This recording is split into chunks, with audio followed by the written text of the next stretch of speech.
पण ह्यांचे लोकांना आम्हाला प्रायव्हेटमध्ये जेव्हा भेटतात ना भाजपचे काय म्हणतात माहिती का, आम्हाला नाही शेतकऱ्याचं पेन्शन. ते म्हणजे काय बाबा, ते म्हणजे काय आहे, आम्ही शेतकऱ्याला 6,000 रुपये देतो.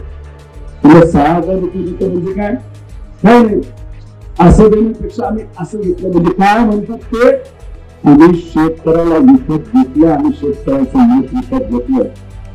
मी तुम्हा सर्वांना विचारतो, 6,000 रुपये आपला स्वाभिमान हा कधी विकला जाऊ शकत नाही. सरकार काय करते तर शेतकऱ्याची किंमत किती होते, 6,000 रुपये. जर आपल्या कुटुंबामध्ये 4 लोक राहतात तर दिवसाला एका व्यक्तीला किती रुपये मिळतात माहिती, 4 रुपये. 4 रुपये म्हणजे आज काय येतो, आज काय येतो, आज 4 रुपये मध्ये फक्त काळीची पेटी येते. भाजपला काय जमतं तर आग लावणं जमतं.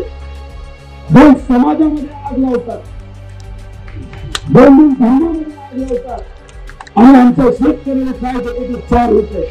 मी तुम्हाला प्रश्न करतो, 6,000 रुपये आपल्या स्वाभिमानाची किंमत आहे का किंमत शेतकऱ्यांना मी विचारतो.